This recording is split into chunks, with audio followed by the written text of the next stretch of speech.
Welcome to the deep dive. We're jumping straight into a really fascinating conversation today. Yeah, we're digging into the 2025 Harvard Business School Entrepreneurship Summit. Specifically, the talk with Aravind Srinivas, the CEO of Perplexity. Right. The mission here is kind of unpack his journey. Yeah. Academia to leading this, $9 billion AI search company. Exactly. Pulling out the lessons on innovation, entrepreneurship, and, well, the future of AI. We're working off the HBS transcript. And it's quite a story. Srinivas, born in Chennai, India, culture that really values knowledge, clearly. Degrees from IIT Madras, then a PhD from UC Berkeley in computer science. And then, bam, co-founds Perplexity in 2022. It just exploded. Over 600 million queries a month now, that huge valuation. Yeah, and backers like Jeff Bezos, NVIDIA. Pretty big names. Serious players. And for you, the learner, this isn't just about the big numbers. This deep dive is like a shortcut, right?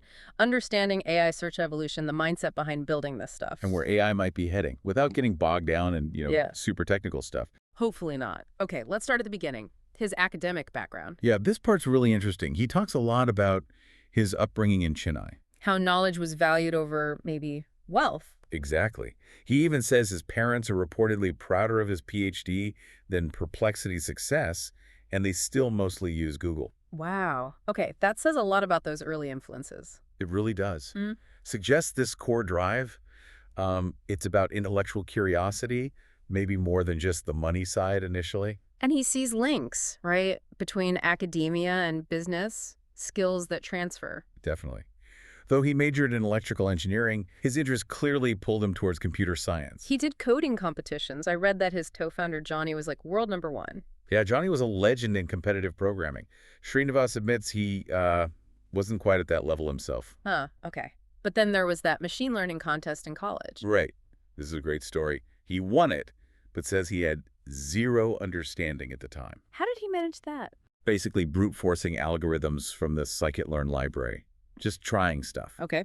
And the contest itself was classifying these featurized photos. Yeah. Basically data points about photos, not the images themselves. Kind of abstract. Interesting.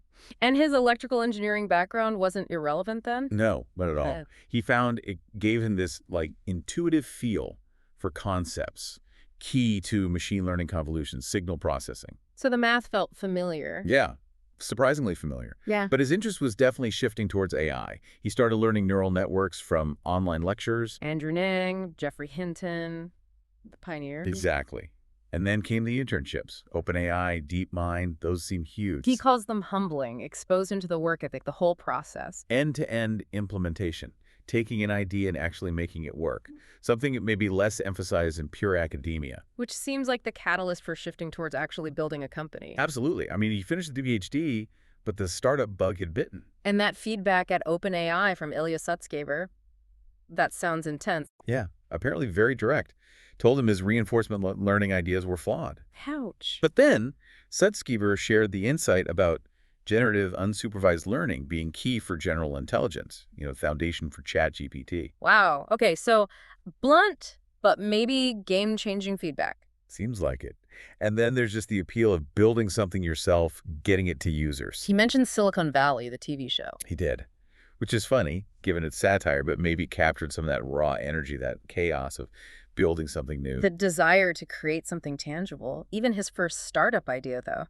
Lossless compression. It didn't quite fly. No, didn't get traction. Yeah. Shows that tech alone isn't enough. You need that market fit. But seeing things like GitHub Copilot work, that convinced him. Yeah, feeling the AI, as he put it. It made him think, okay, now is the time. AI is getting practical. Serendipitous timing. Right place, right time. The window is opening. So how did Perplexity itself actually, come together, the team? The co-founder connections are interesting.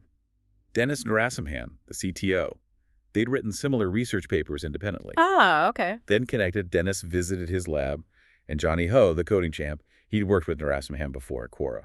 So finding the right people, how do you convince them? Startups are risky. Well, Narasimhan apparently already wanted to do a startup. For Ho, it was about selling the vision, the potential. And their first idea for Perplexity, AI for data sets, like salary databases. Yeah, but they pivoted pretty fast. Yeah. Realized it didn't have that clear market impact. Which backs up his point about iterating quickly, right? Ship something, learn. Exactly. Don't get stuck in the idea maze. Learn by doing. And the early funding. That came from demos, not just pitch desks. Yeah, they showed a working product. They Yeah. let people ask questions about scraped Twitter data. Hmm. This was pre-Musk API changes, obviously. A live demo showing the potential of LLMs for search. That's powerful. Totally. And landing those early investors, Gil Elbaz, Nat Friedman, Andres Karpathy, Jeff Dean, Hmm. big names.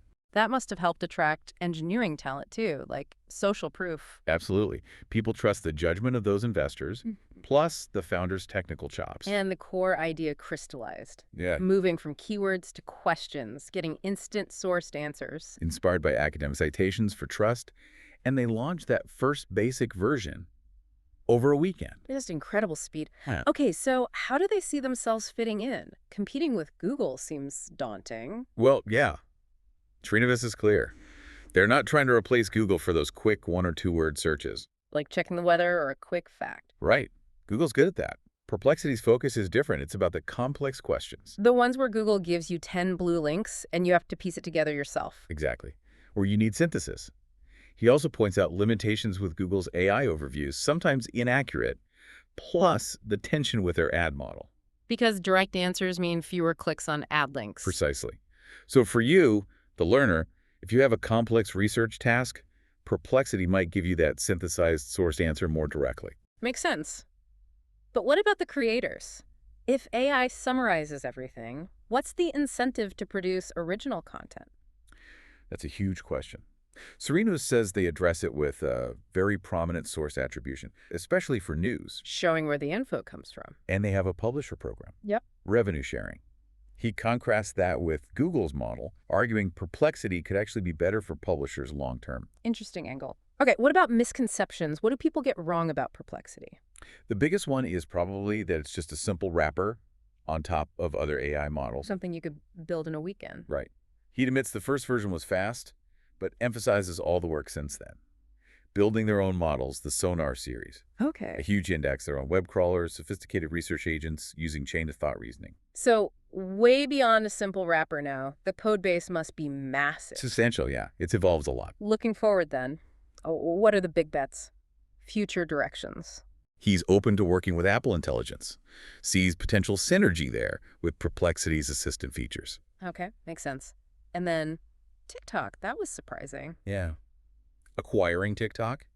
His thinking is multi-layered. Go on. Make the feed more productive, use community notes against misinformation, integrate Perplexity search because, well, TikTok is a search engine for younger generations, Yeah. and create more competition for Google. It's ambitious. Very. It acknowledges how information discovery is changing. He also talked about his own mindset shift. Yeah. From academic planning to... Action produces information. Hmm. The startup way. Still values experiments and thinking critically, but emphasizes doing.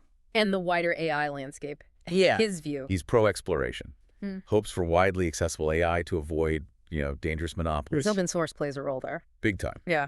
He's optimistic about open source models like DeepSeek helping prevent just one or two companies controlling everything. Beyond current AI like transformers, what's exciting him? Extremely long context understanding, like AI remembering conversations in context over 1 million tokens or more. So AI could have a real memory, more like a continuous interaction. Yeah, moving beyond current retrieval augmented generation RG, which has limits. Yep.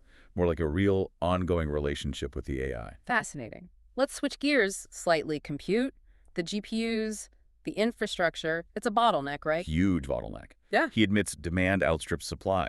Perplexity felt it integrating models like DeepSeek. And the cost per query is rising. Yeah, so finding ways to be more efficient is critical. He sees NVIDIA GPUs as versatile.